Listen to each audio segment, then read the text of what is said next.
Hello, I'm Jason and this is number 3. This is my journey 2012 to 2020. This is take 2 because I had a battery issue with one of my cameras, so I had to start over. Fortunately, I was only 2 minutes into it. So the first one was just a quick recap and we're going to jump into it. I'm excited. Well, the first one was about when I moved from San Diego to Long Beach in 2012 and I started living on the street. And it was about some of the things I went through and how I lived and, went to school there and so on and so forth. And then the number 2 was about organic food and sustainable living. And there's some great information on that video if you'd like to see it. All these things are on Periscope, on YouTube, and there's an audio clip on my website also that you can see.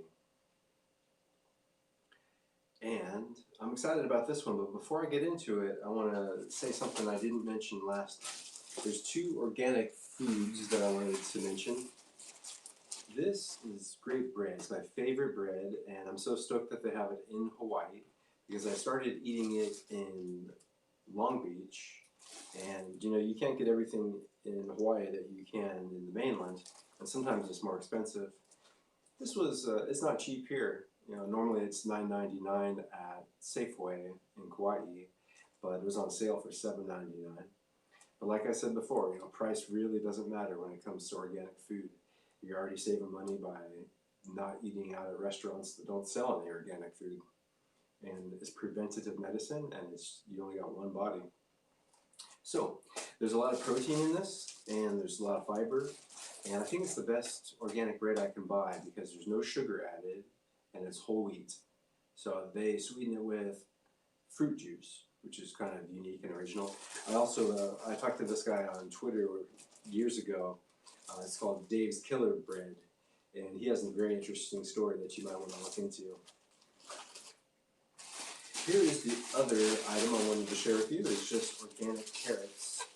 But these carrots are 3 different kinds, 3 different colors. Orange, which is traditional here in the United States, and then white and blue or purple.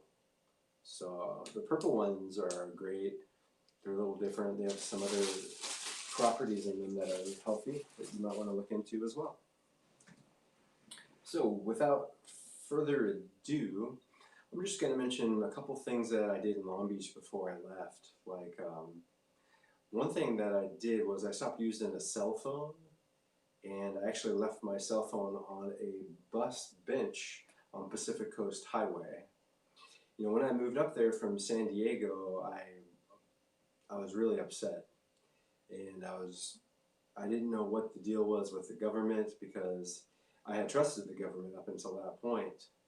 And when they broke down my door in 2011 at 6 in the morning, threw me and my former wife in jail, took my kid, destroyed the medical marijuana collective, and destroyed the plants, and I had to fight 4 felonies. And they finally gave me a 1 misdemeanor plea deal on the day of the trial, and I took it. And it's not a drug charge either. It's child endangerment, which is absolutely absurd. But I digress. I'm going to share with you a lot of things about how you can be private and why you can be private. And, one of those ways that is I don't have a cell phone plan. I don't want to be tracked, And it's not just because I'm afraid. I'm not afraid. It's actually more because I'm a unique, original person, and I don't want cookie-cutter morons to spy on me and learn what I'm doing on their terms. If I tell somebody something or want somebody to know something, it's going to be on my terms and in my timing. It's not going to be because a satellite looked over my shoulder and read what I was writing. It's not going to be because some giant corporation tracks me from cell tower to cell tower. So even now, I don't have a cell phone plan and I don't want one. I'm not going to pay a penny to get spied on and tracked. I keep my phone, which I inherited from my mom, so to speak, after she passed away. My dad gave it to me. I keep it in airplane mode all the time. And when this thing dies, I'm not going to replace it. Just like the iPad, I have no interest whatsoever to replace those two things after they croak. I'm not a big fan of Apple, and they're very expensive items, way too expensive. But since I was raised with the first computers way back in the mid 1970s and early 80s in Southern California, so I think that I put to my know-how with these devices, and I'm milking them and using them for what I can use them for. So I listened to the radio everywhere, which was a fun thing in Long Beach. I had never really went back to radio. I had listened to the radio when I was a kid. I first started listening to the radio, I was probably 13, maybe 14, in San Diego, and I listened to everything from hip hop to like 91X to rap and rock. My parents were just strict Christians and conservative, and they didn't want me to listen to the raunchiest stuff. But they gave me some freedom when it came to music, and that was a good thing. So when I moved to Long Beach, I went back to a radio, and I just bought like a $10 radio from Walmart. I took AAA batteries, and every day I would listen to that. And so I heard talk radio. I didn't agree with what I was listening to sometimes, like when Ben Shapiro and company were speaking, and my tweets reflected, my skepticism and my questioning. But it opened my mind, and it informed me and gave me the chance to communicate with these people that have influence. And also I listened to lots of music, and then when I took that to Hawaii, and I started listening to the radio there all the time as well. Now I have Spotify, and I listen to music all the time, and I like that a lot. I downloaded all the music to the device, so I don't even have to plug it in. I don't have to get online to hear it. And that's a good deal. I used to spend a lot of money on music, and so spending $10 a month on basically almost any song under the sun is a pretty good deal as far as I'm concerned. $120 a year. I was spending that in CDs and stuff when I was a kid, I'm sure. So I started listening to NPR, which is a lot of fun, and Hawaii Public Radio in Hawaii. HPR is a fantastic organization. I've donated money to them before. They just really have a good lineup, and it's pretty much down the middle. It might lean left a little bit, but it's not like mainstream media, and it's not weird or anything, because I haven't heard them in a little while, but when I was listening, they had BBC radio on there really late at night, and they had NPR, several different NPR shows throughout the day, and also some reggae and stuff too from time to time, and other artists. And there's a music station that I used to listen to in Hawaii as well that introduced me to a lot of new bands and music, and that was awesome. So I challenge you to pick up a radio as well. Why not? So this is about my journey from Long Beach to Honolulu and how I plugged into Honolulu. I was already real skeptical of everybody and everything. People were walking by, and I would stare at them in the eyes to make sure they weren't eyeballing my stuff, like they wanted to steal it. And when I got that random check in the mail from the Apple what's it called, class action lawsuit that I didn't even think twice about or anticipate. Just one of those things I signed my name on that came in the mail, and I said, sure, why not, I'll be part of this. And then I got almost exactly as much as it cost to fly one way. And so I did not tell one person that I was moving to Hawaii, not even the people I was going to school with. And I moved there, and in the middle of the school year, it was November, and I dropped all of my classes after I got over there.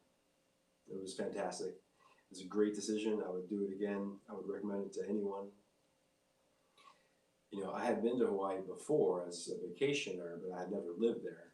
So, you see a different side of it when you live there. And it's great. I just really wanted to be able breathe cleaner air and to just sit down and not be rushed, you know.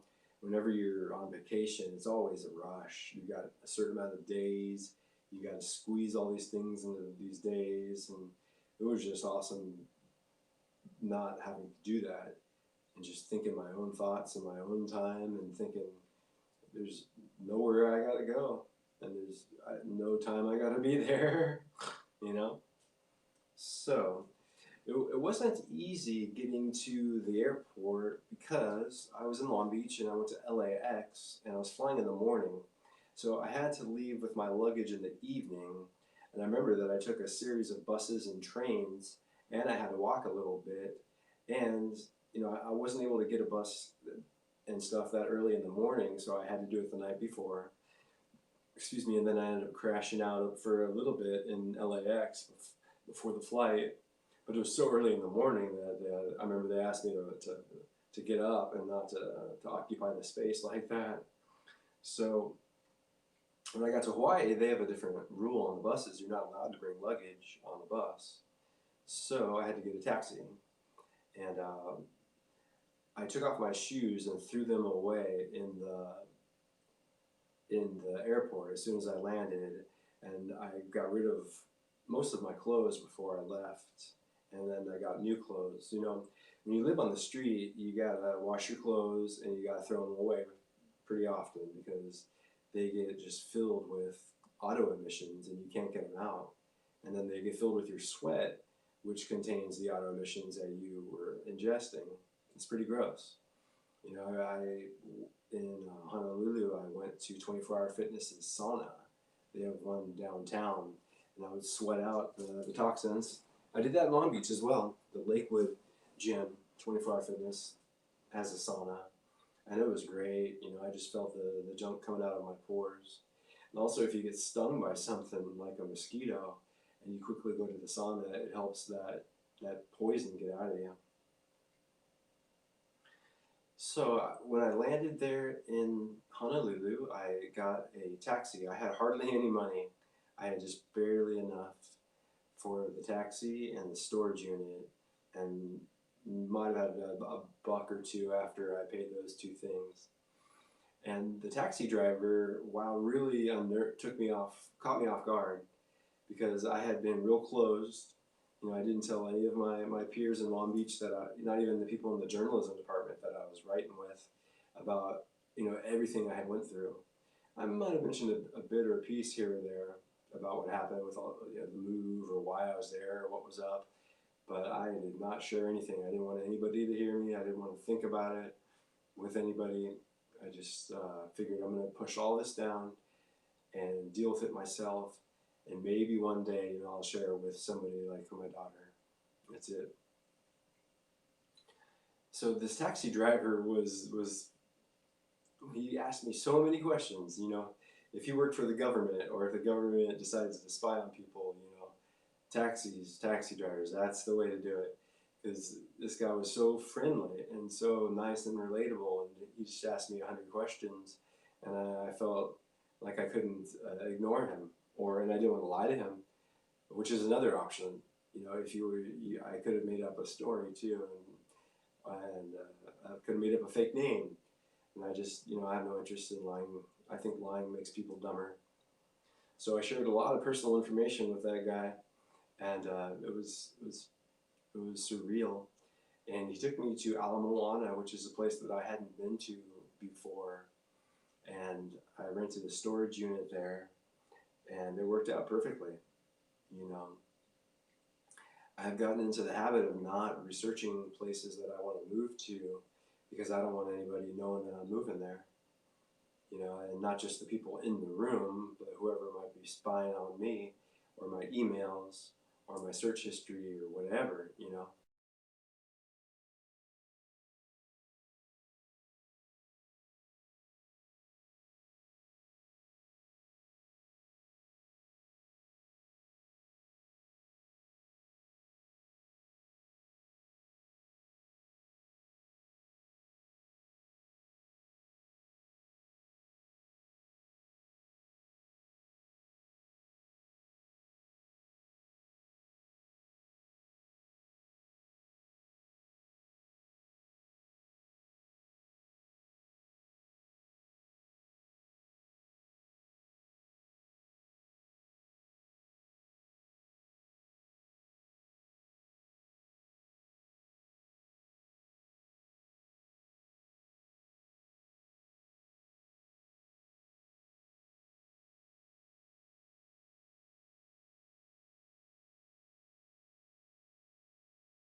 people went to the Ala Moana showers and probably still do, and they showered every day, and they don't even look like homeless people when they get cleaned up.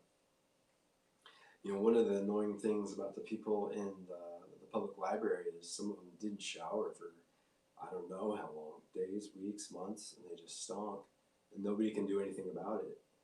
So it's, you know, take care of yourself. If you get a cut or something, you know, I wouldn't recommend getting into fights if you can help it. And if you get a cut, they seem to heal slower, you know, when you're out in filth all the time, and it's harder to keep them clean. So try to keep it clean. Check out the Foo Fighters song, Keep It Clean.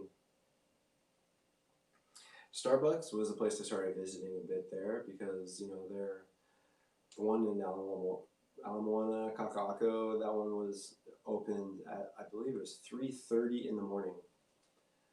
So it was great when I stayed up all night, and it was great when I would go to the gym at 1 o'clock, you know, or midnight or what have you. It was just boom, boom, boom. Walmart was open 24 hours there, and one of the fun things I did was connected with the mainstream media in the wee hours, because when it was midnight in Hawaii, it was either 5 or 6 a.m. on the East Coast, depending on whether or not they did daylight savings at the time.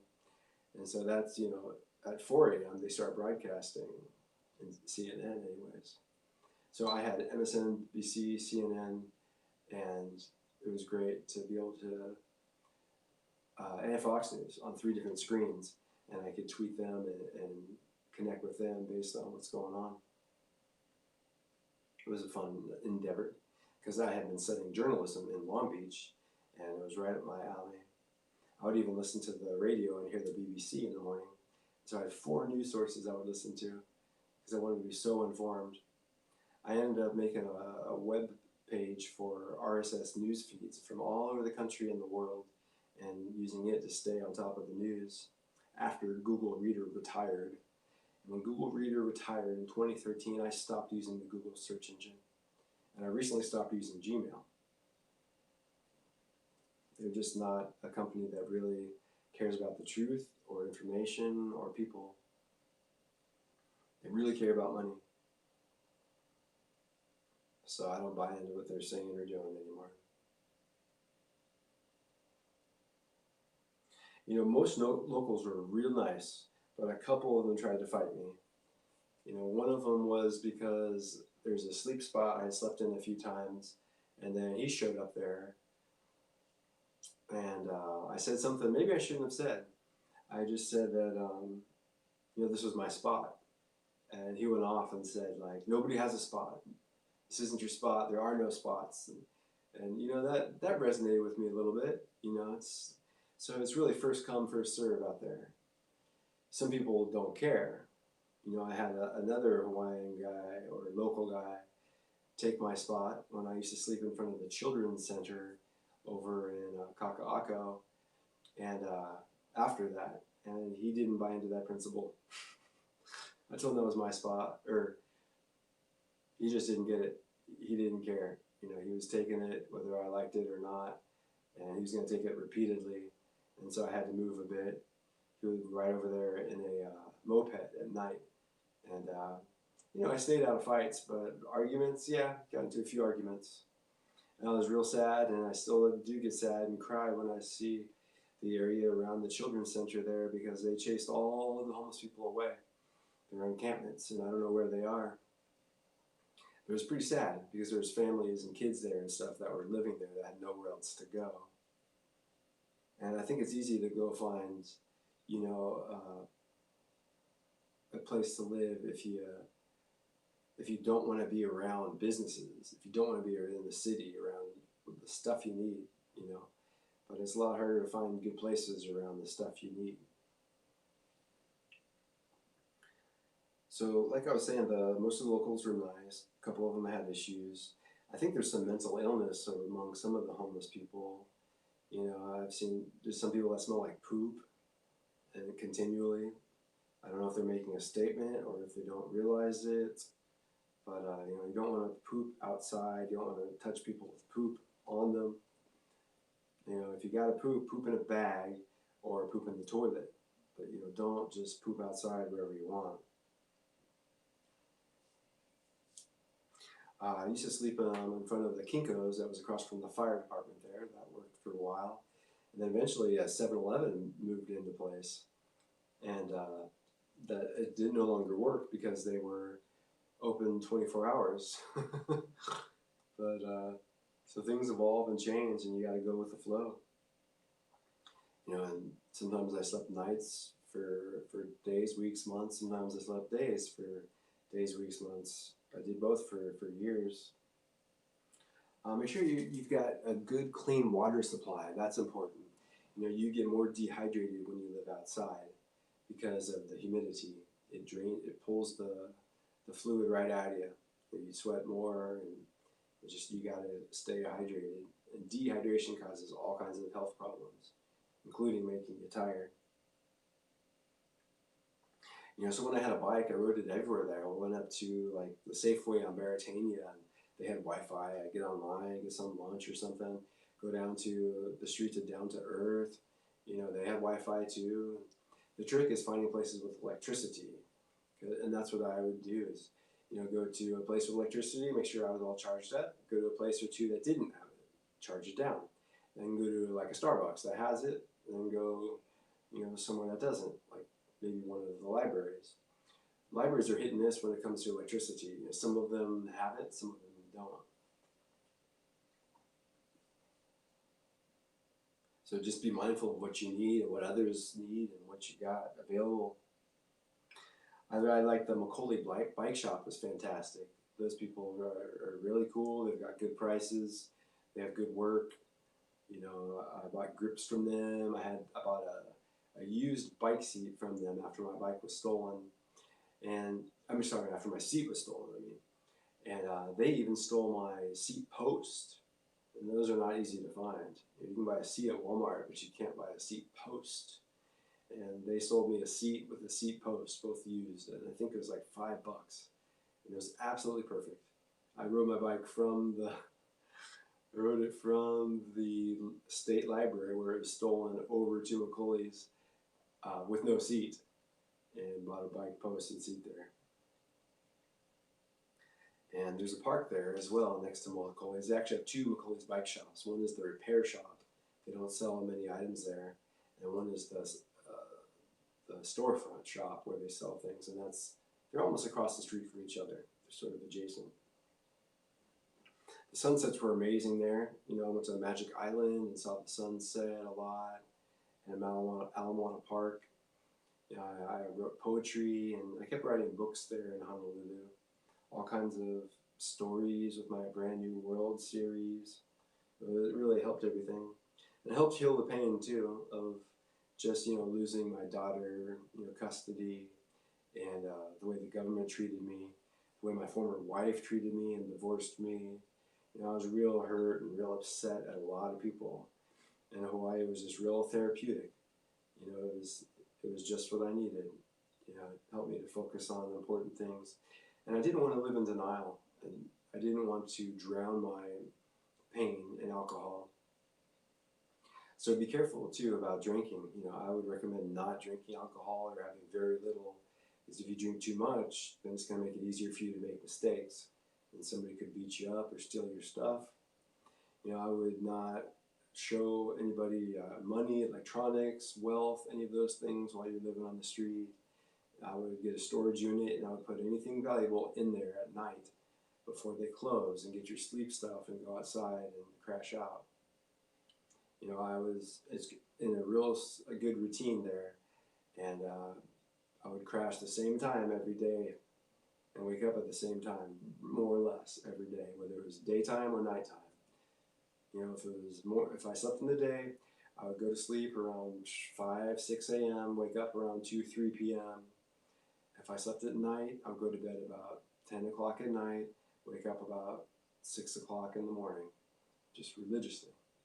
And it's good to have a steady sleep pattern no matter where you sleep.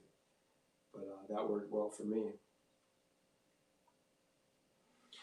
My favorite times were the early morning hours because the air was so clean, it was peaceful, and it felt like solace, I really liked it. Not a lot of people out. I got to write, think, feel, sing. My least favorite time was probably when there's traffic. Cars are gross, and I got hit by a car or vehicle 7 times in Oahu in a few years. Most of them were by white people. So that stereotype where Asians are bad drivers, well, they didn't hit me more than the white people. And in Oahu, Asian people dominate. It's probably 80 some odd percent Asian there. I was in the minority for the first time in my life. And there are very few black people there as well, for what it's worth. But I had grown up, with an American Chinese best friend, living in Southern California, so I was used to diversity, and it was happy, right up my alley. Traffic is my least favorite time of day, and probably the hottest part of the day, because if I went somewhere like 12, 1, 2 o'clock in the afternoon, I would just arrive there like a sweaty mess. And cigarette smoke was disgusting, and I couldn't stand it. And so it's always good to know which way the wind is blowing, because you don't want to sleep downwind of cigarette smokers. You're going to breathe it all night. And I think, you got no soul if you smoke a cigarette on a homeless person, especially if they're trying to sleep. And you got no soul if you steal from a homeless person. I don't care if you are a homeless person. Don't steal from people. So I had to argue with cigarette smokers over and over and over because they just don't have respect for people that are breathing. Also, if you smoke marijuana, know which way the wind's blowing, because the wind is strong in Hawaii, and there could be cops downwind. I didn't want to risk, I don't risk anything. I don't assume that I don't want to rely on somebody's grace to stay out of jail. And so I don't take marijuana with me on planes.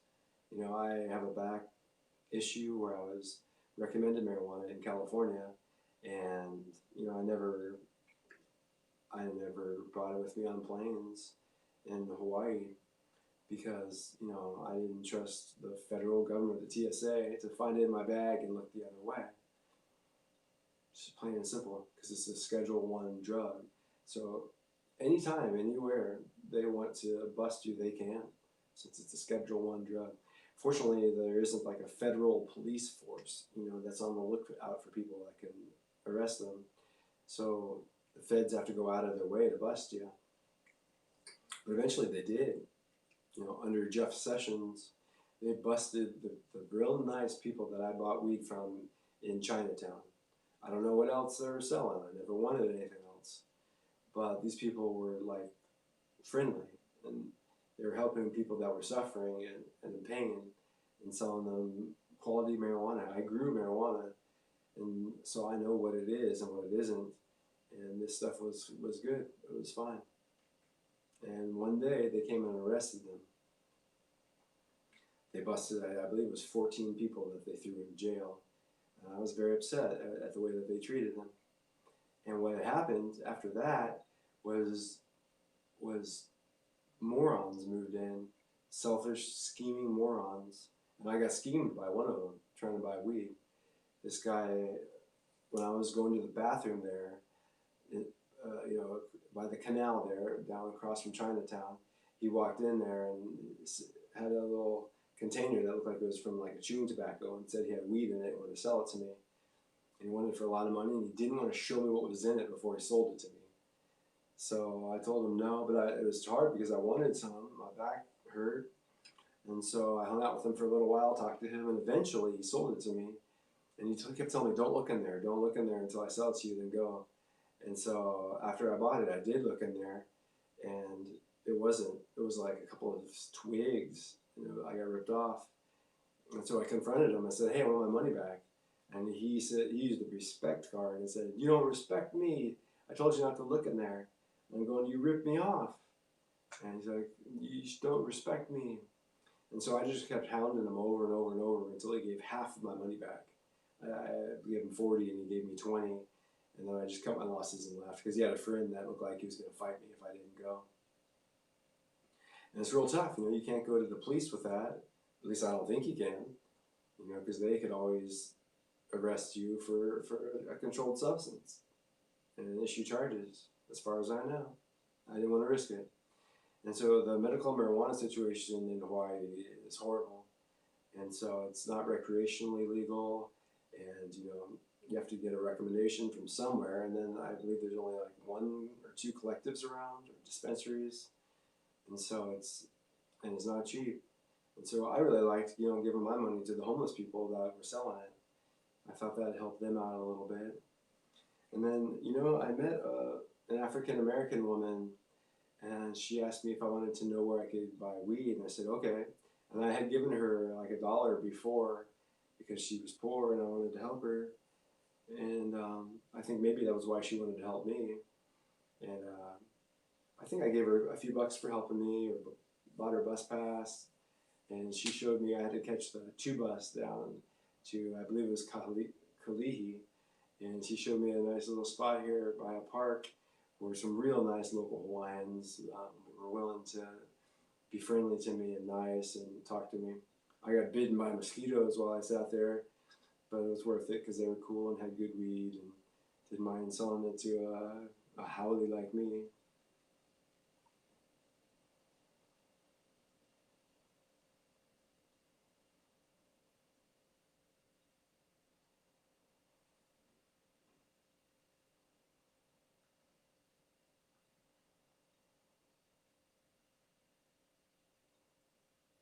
One time I got a ticket for sleeping in Ala Moana Park, and I had to go to court, and I had to either pay a $50 fine or do 7 hours of community service. And so I chose the community service, and I cleaned Ala Moana Park, which was funny.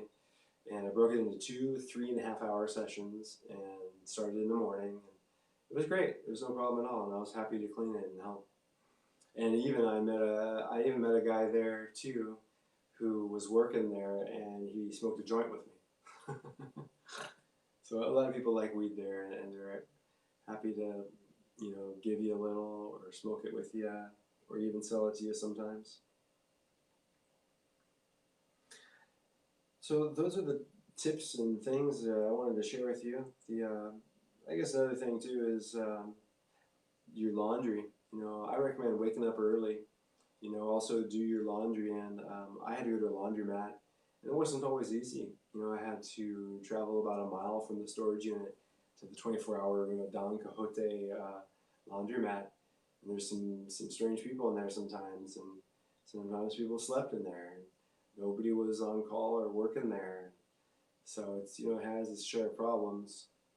The nicer one down the street was like another mile or two, and it was good. It was a little cleaner, nicer. I think one of them had Wi-Fi, but I didn't want to have to travel an extra mile or two normally. But stay on top of everything you got to do. And you'll be happy you did. I like to prepare for the morning and the evening, so everything was ready. Prepare my food, my clothes, my head. Just get everything ready in the evening so you're ready.